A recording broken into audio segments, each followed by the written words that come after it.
Well, hello, folks. Jeffrey Darty, the Christian whistleblower, and we're back today, moving through the rise of the Lord Jesus Christ. And over the past few days and weeks, we have shown we've shown irrefutable biblical proof. And by biblical proof, I mean chapter and verse from the original Greek New Testament. We have shown absolute, undeniable, 100% proof that Yeshua and Jesus Christ are two different people. Yeshua and Jesus Christ are two different people. One of the great accomplishments of the Stockholm Syndrome, fear and guilt, mind control, modern day Christian monolith is that they've convinced you, oh, Jesus is just the English of Yeshua. That's completely wrong. And we've showed you that over the past few days. We've also showed you that there's absolutely no historical, empirical evidence for the existence of either one, Yeshua or Jesus. Now, in the case of Yeshua, that's not terribly distressing. It's not terribly hard to understand because Yeshua was arguably a itinerant Jewish mystic teacher, so there probably wouldn't be that much writing about him. On the other hand, a guy, speaking of Jesus, born miraculously, victim of a huge show trial,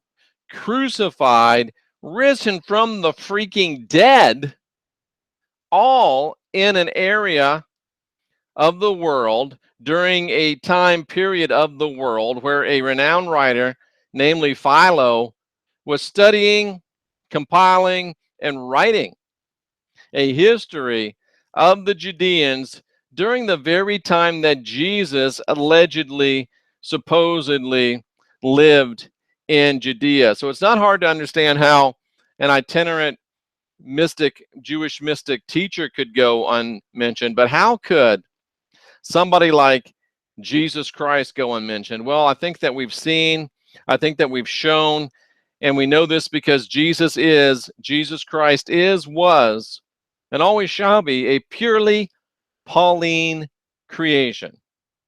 Jesus Christ is a purely Pauline creation. It's like Dr. Paulenstein. And before you scoff at that metaphor or at that analogy, Dr. Frankenstein, Dr. Paulenstein, what did Dr. Frankenstein do? Dr. Frankenstein reanimated a corpse who became uncontrollable and took over to a great degree a lot of things that the good doctor, never intended for him to take over. What did Dr. Paulenstein do? Frankenstein, Dr. Paulenstein, what did Paulenstein do? Well, he reanimated a corpse. He reanimated a zombie, and that zombie, Paulenstein's monster, is plastic Jesus, and he's taken over, killed really Yeshua, or attempted to kill Yeshua, killed really or attempted to kill the original Yeshua movement. But yet, even today, we are thwarting and defeating the work of Dr. Paulenstein, even as the work of Dr. Frankenstein was thwarted. And how was Dr. Frankenstein's work thwarted? Well, the peasants picked up pitchforks and they picked up torches and they stormed the castle. And that's what we have to do. We are the peasants. We have to pick up our pitchforks. We have to pick up our torches. We have to storm the castles of modern monolithic Christianity. We've got to storm the castles of the matrix builders. We've got to storm the castles of those that have built and are perpetuating this fear and guilt-based matrix, this co-opted version of what Yeshua taught. Yeshua teaching that you're not filled with sin, but you've got the spark of divinity within, and that you can be cleansed by water baptism and become like the divine. Co-opted to say that you're filled with original sin. Blood is the only thing that can cleanse you, and you've got to come to us to get your golden ticket to get to this place called heaven and avoid this place called hell. That's called a lie. That's called a bunch of garbage. And until We storm the castles of Christianity. And of course, I don't mean physical violence. I mean intellectual intrepidity. And I mean sharing these videos. I mean liking these videos. I mean helping me spread this word. It hadn't been heard in 2,000 years. But that's what we're doing. We're defeating the work of Dr. Paulenstein, which is Paulenstein's monster, which is the Lord Jesus Christ, plastic Jesus. And the Lord is hoping to incarnate him and use him as a figurehead for his final false flag. And we know this is true because in John chapter 20, verse number 9, John wrote, "We never heard about any resurrection. We never heard about any crucifixion. We never heard about any death.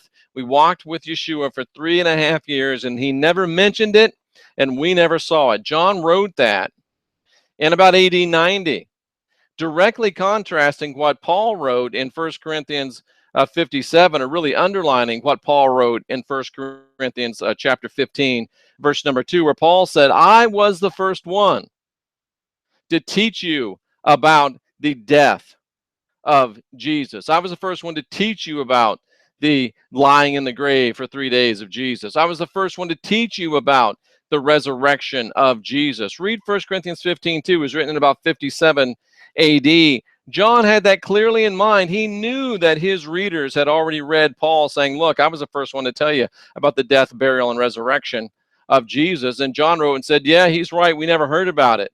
Why? Because it was a thoroughly Pauline invention. Yeshua did not die. Yeshua was not buried. Yeshua was not crucified. Yeshua did not raise from the dead. Yeshua did his work and he went on to do his work somewhere else. That's the facts, Jack. And that's what John showed us from the back end, meaning the end of things. He showed us on the death, resurrection end that it was Pauline in its creation. What if John showed us as well on the front end? I want to bring something to your attention, and I think it's going to be very, very surprising for a lot of you, but I want to show you how John also showed us on the front end of this thing that there was something foul in the state of Denmark. He also showed us that not only was Paul using his chicanery on the back end, on the resurrection end, on the death end, but he was also showing it to us on the front end. And we're just going to touch on this today, and we'll be getting much more into it. And I'm actually reading from the text of The Final Message of the Last Apostle, which is my book. You can get that by visiting jeffreydarty.com and just clicking on the header there that says buy Jeff's books here. We have a nice little slideshow of all the books, and you can just buy the book. But anyway, in John 1:1, John wrote, "In the beginning was the Word was with God, and the Word was God. And the Word was flesh," he wrote in John 1:1, "and dwelt among us. And the Word was made flesh and dwelt among us." Universally accepted that the Word is referring to Yeshua. And the words here that John used are very, very, very critical.